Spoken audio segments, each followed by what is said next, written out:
ಆತ್ಮವಿಶ್ವಾಸ ಇಲ್ಲ. ನಾನು ಕಂಫರ್ಟಬಲ್ ಝೋನ್ ಅಲ್ಲಿ ಇದ್ದೀನಿ, ನನಗೆ ಬೇಡವಾಗಿದ್ದು. ಆದ್ರೆ ಆಗ್ತಾ ಇರ್ತಕ್ಕಂಥ ಅನ್ಯಾಯವನ್ನು ನೋಡ್ಕೊಂಡು ಸುಮ್ಮನೆ ಇರೋದು ಅದು ಅಪರಾಧ. ಯಾರು ಅಪರಾಧ ಮಾಡ್ತಾ ಇದ್ದಾರೆ ಅದನ್ನು ನೋಡ್ಕೊಂತ ಸುಮ್ಮನೆ ಇರೋದು ಒಂದು ಅಪರಾಧ.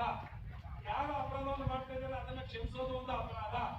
ತಪ್ಪಿಗೆ ಶಿಕ್ಷೆ ಕೊಡೋದ್ರಿಂದ ಮುಂದೆ ಅವರಿಗೆ ಕ್ಷಮೆ ಇರಬಾರ್ದು, ತಪ್ಪಿಗೆ ಶಿಕ್ಷೆ ಆಗಲೇಬೇಕು. ಆ ಒಂದು ನಿಲುವನ್ನು ಇಟ್ಕೊಂಡು ನಾವು ಶಿಕ್ಷಕರು ನಮ್ಮ ರಾಜ್ಯಾಧ್ಯಕ್ಷರಿಗೆ ನಾವೊಂದು ತಾಲೂಕು ಹಂತದಲ್ಲಿ ಜಿಲ್ಲಾ ಹಂತದಲ್ಲಿ ಶಕ್ತಿಯನ್ನು ತುಂಬೋಣ. ರಾಜ್ಯ ಸರ್ಕಾರಿ ನೌಕರ ಸಂಘದ ಅಧ್ಯಕ್ಷರು ಷಡಾಕ್ಷರಿ ಅವರು ಒಂದು ನೇತೃತ್ವವನ್ನು ವಹಿಸಬೇಕು ಅಂತ ನಿಮ್ಮೆಲ್ಲರ ಪರವಾಗಿ ನಾನು ಅವರಿಗೆ ಆಗ್ರಹವನ್ನು ಮಾಡ್ಕೊತಾ ಇದ್ದೀನಿ. ಧನ್ಯವಾದಗಳು. ಒಂದು ತೀರ್ಮಾನ ಮಾನ್ಯ ನೌಕರ ಸಂಘ ಅಧ್ಯಕ್ಷರು ಬರ್ತೀವಿ ಅಂತ ಒಪ್ಕೊಂಡಿದ್ದಾರೆ. ಇರ್ತಾರೆ ಒಂದು. ಎರಡನೇದು ಅದು ನಮ್ಮ ಸಂಘದ ಆಫೀಸು ಎಷ್ಟು ನೋಡಿದ್ರೆ ಕೈ ಐತಿ ನೋಡ ಶಿಕ್ಷಕ ನೋಡಿದ್ರೆ ನಾವು ಹೋಗ್ಲಿಕ್ಕಾಗತ್ತ 4 ಜನಕ್ಕೆ ಒಂದು ನಿಮಿಷ ಬನ್ನಿ ಸರ್. ಅಲ್ಲಿ ಶಾಲಾ ಮಕ್ಕಳು ಹೋಗ್ತಾ ಇದ್ದಾರೆ, ಒಂದು 15 ಮಕ್ಕಳು. ಓಕೆ, ಒಂದು ನಿಮಿಷ.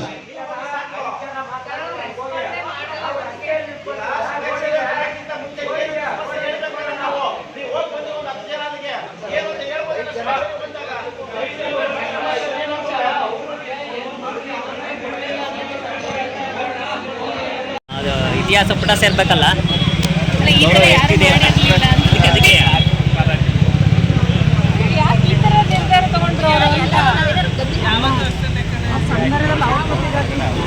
ಮೇಡಮ್ ನಿಮ್ಮ ಮೆಂಬರ್ಶಿಪ್ ದುಡ್ಡನ್ನೇ ಅವ್ರಿಗೆ ಕೊಟ್ಟಿರ್ತಾರೆ.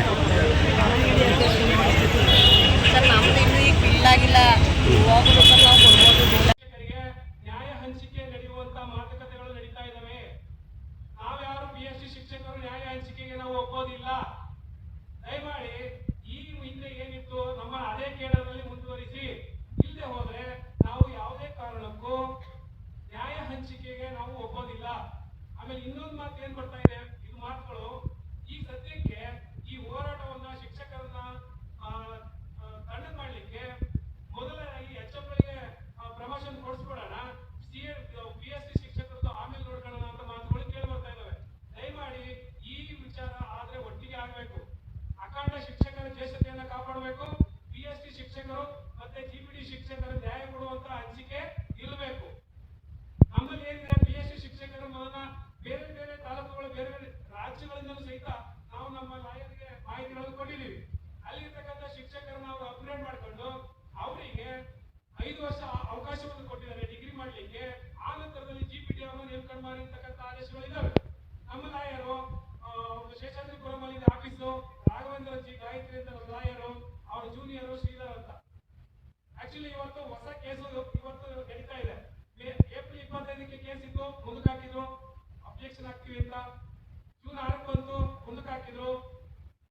ಜೂನ್ 24ಕ್ಕೆ ಬಂತು, ಅದನ್ನು ಮುಂದಕ್ಕೆ ಹಾಕಿದ್ರು. ಇದುವರೆಗೂ ಅವ್ರ ಕಡೆಯಿಂದ ಯಾವುದೇ ಒಂದು ಅಬ್ಜೆಕ್ಷನ್ ಫೈಲ್ ಮಾಡಕ್ ಆಗಿಲ್ಲ.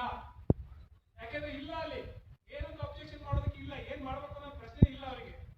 ಯಾಕೆಂದ್ರೆ ಕಾನೂನು ಇಲಾಖೆ ನಾವು ನಮ್ಮ ಅಧ್ಯಕ್ಷರಿಗೆ ರಾಜ್ಯ ಸರ್ಕಾರಿ ನೌಕರರ ಅಧ್ಯಕ್ಷರಿಗೆ ಕೇಳಿದ್ ಮೊನ್ನೆ ಸಾಯಂಕಾಲ ಪದಾಧಿಕಾರಿಗಳು ಇದ್ದಾರೆ ನಮ್ಮ ಚನ್ನಗಿರಿ ತಾಲೂಕು 4 ಜನ. ಅವ್ರ ನೇರವಾಗಿ ಕೇಳಿದ್ ನಾವು ಏನಪ್ಪಾ ಅಂತಂದ್ರೆ, ನಮಗೆ ಷಡಾಕ್ಷರಿ ಸಾಹೇಬರು ನೇತೃತ್ವವನ್ನು ವಹಿಸಿಕೊಂಡು ಅವ್ರ ಪರ ಅವ್ರು ಅನ್ನಂತಾರೆ, ಇವ್ರು ಅನ್ನಂತಾರೆ. ನಮಗೆ ಮಾತೃ ಸಂಘ, ಸರ್ಕಾರಿ ನೌಕರರ ಸಂಘ ಫಸ್ಟ್, ಆ ನಂತರದಲ್ಲಿ ಬೇರೆ ಬೇರೆ ಇಲಾಖೆಗಳು, ಪ್ರಾಥಮಿಕ ಶಾಲೆ ಅದು ಇದು ಬರುತ್ತೆ. ನಮಗೆ ಅವ್ರ ಕಡೆಯಿಂದ ನಾವು ಅಲ್ಲಿ ಬರ್ಬೇಡಿ ಅಂತಾರೆ, ಇಲ್ಲಿ ಬರ್ಬೇಡಿ ಅಂತ. ಯಾರು ಎಲ್ಲೂ ಬರ್ಬೇಡಿ ಅಂತ ಹೇಳೋದಕ್ಕೆ ಯಾರಿಗೂ ಅಧಿಕಾರ ಇಲ್ಲದೆ ನಾವು ಅವ್ರಿಗೆ ಅಧಿಕಾರ ಕೊಟ್ಟಿರೋದು. ನಾವು ಪ್ರಶ್ನೆ ಮಾಡಬೇಕು. ಅವ್ರು ಬರ್ಬೇಡ್ರಿ ಅಂದ್ರೆ ಅವ್ರು ಯಾರು? ನಾವು ಶಿಕ್ಷಕರು ಹೇಳ್ಬೇಕು, ಸರ್ಕಾರಿ ನೌಕರರು ಹೇಳ್ಬೇಕು, ಷಡಾಕ್ಷರಿ ಸರ್ ನೀವು ಅದು ಬರ್ಬೇಡ್ರಿ ಅಂತ. ನಾವು ಅಧಿಕಾರ ಕೊಟ್ಟಿರೋದು ಅವ್ರಿಗೆ ಹೇಳಕ್ ಅಧಿಕಾರ ಇಲ್ಲ ಅದು. ಯಾಕೆಂದ್ರೆ ನಾವು ಸರ್ಕಾರಿ ನೌಕರು ಎಲ್ಲರೂ ನಾವು ಒಂದೇ. ನಮಗೆ ಸರ್ಕಾರ ರಾಜ್ಯ ಸರ್ಕಾರಿ ನೌಕರ ಸಂಘ ಷಡಾಕ್ಷರಿ ಸಾಹೇಬರ ಮೇಲೆ ನಂಬಿಕೆ ಇದೆ, ವಿಶ್ವಾಸ ಇದೆ. ಅವರು ಶಿವಮೊಗ್ಗ ಜಿಲ್ಲಾ ಅಧ್ಯಕ್ಷರಾಗಿದ್ದಾಗ ನಾವು ನೋಡ್ಕೊಂತ ಬಂದಿದ್ದೀವಿ. ಅವ್ರ ಹೋರಾಟ ಹಾದಿಗಳು ಚೆನ್ನಾಗಿದೆ. ಆ ಒಂದು ವಿಶ್ವಾಸ ಇಟ್ಕೊಂಡು ನಾವು ಇಲ್ಲಿ ಬಂದಿದ್ದೀವಿ. ನಮ್ಮ ಮುಂದಿನ ಹೋರಾಟದ ನೇತೃತ್ವವನ್ನ ಷಡಾಕ್ಷರಿ ಸಾಹೇಬರು ವಹಿಸ್ಕೋಬೇಕು ಅಂತ ನಾನು ಸಮಸ್ತ PhD ಶಿಕ್ಷಕರ ಪರವಾಗಿ ಮತ್ತು ಮುಖ್ಯ ಶಿಕ್ಷಕರ ಸಮಸ್ಯೆ ಪರವಾಗಿ, ಹೆಚ್ಚುವರಿ ಶಿಕ್ಷಕರ ಪರವಾಗಿ ಸಹಿತ ಈ ಒಂದು ಸಭೆಯಲ್ಲಿ ನಿಮ್ಮೆಲ್ಲರ ಮುಂದೆ ನಾನು ದಯಮಾಡಿ ಅವರಿಗೆ ಕಳಕಳಿಯಿಂದ ಮನವಿ ಮಾಡ್ಕೊತಾ ಇದ್ದೀವಿ. ನಾವೆಲ್ಲರೂ ಒಟ್ಟಾಗಿ ಷಡಾಕ್ಷರಿ ಸಾಹೇಬರ ನೇತೃತ್ವದಲ್ಲಿ ನಾವು ಮುಂದುವರಿಯೋಣ. ಯಾಕೆಂದ್ರೆ ನಮ್ಮ ಸಂಘದಿಂದ ನಮಗೆ ಸಿಗೋದಿಲ್ಲ ನ್ಯಾಯ. ನಾನೇ ಸುಭಾಷ್ ರಾಜ್ಯಾಧ್ಯಕ್ಷರ ಜೊತೆ ಮಾತಾಡಿದ್ದೀನಿ. ಚಂದ್ರಶೇಖರ್ ಹುಬ್ಳಿ ಅವರು ಫೋನ್ ಮಾಡಿದ್ರು, ಫೋನ್ ಎತ್ತಲ್ಲ. ನಾನೊಬ್ಬ ಸಾಮಾನ್ಯ ಶಿಕ್ಷಕ, ನಾನು ಯಾವುದೇ ತಾಲೂಕಿನ ಸಂಘದ ಪದಾಧಿಕಾರಿ ಅಲ್ಲ, ನೌಕರ ಸಂಘದ ಪದಾಧಿಕಾರಿನೂ ಅಲ್ಲ. ಅಂದ್ರೆ ನಾನು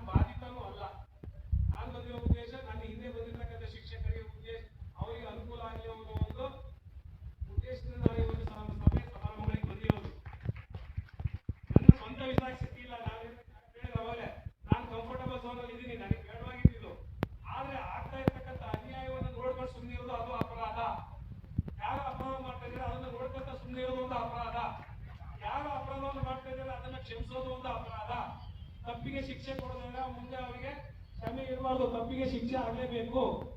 ಆ ಒಂದು ನಿಲುವನ್ನು ಇಟ್ಕೊಂಡು ನಾವು ಶಿಕ್ಷಕರು ನಮ್ಮ ರಾಜ್ಯಾಧ್ಯಕ್ಷರಿಗೆ ನಾವೊಂದು ತಾಲೂಕಿನ ಹಂತದಲ್ಲಿ ಜಿಲ್ಲಾ ಹಂತದಲ್ಲಿ ಶಕ್ತಿಯನ್ನು ತುಂಬೋಣ. ರಾಜ್ಯ ಸರ್ಕಾರ ನೌಕರ ಸಂಘದ ಅಧ್ಯಕ್ಷರು ಜಲಾಕ್ಷರಿ ಅವರು ಒಂದು ನೇತೃತ್ವವನ್ನು ವಹಿಸಬೇಕು ಅಂತ ನಿಮ್ಮೆಲ್ಲರ ಪರವಾಗಿ ನಾನು ಅವರಿಗೆ ಆಗ್ರಹವನ್ನು ಮಾಡ್ಕೊತಾ ಇದ್ದೀನಿ. ಧನ್ಯವಾದಗಳು. ಒಂದು ತೀರ್ಮಾನ ಮಾನ್ಯ ನೌಕರ ಸಂಘ ಅಧ್ಯಕ್ಷರು ಬರ್ತೀವಿ ಅಂತ ಒಪ್ಕೊಂಡಿದ್ದಾರೆ. ಇನ್ನು ಅರ್ಧ ಗಂಟೆ ಇರ್ತಾರೆ. ಒಂದು ಎರಡನೇದು ಅದು ನಮ್ಮ ಸಂಘದ ಆಫೀಸು ಎಷ್ಟು ನೋಡಿದ್ರೆ ಕೈ ಎತ್ತಿ ನೋಡೋಣ. ಶಿಕ್ಷಕ ನೋಡಿದ್ವಿ ನಾವು ಹೋಗ್ಲಿಕ್ಕಾಗತ್ತ ನಾನು ಜನಕ್ಕೆ ಒಂದು ನಿಮಿಷ ಬನ್ನಿ ಸರ್. ಅಲ್ಲಿ ಶಾಲಾ ಮಕ್ಕಳು ಓದ್ತಾ ಇದ್ದಾರೆ, ಒಂದು 15 ಮಕ್ಕಳು. ಓಕೆ, ಒಂದು ನಿಮಿಷ.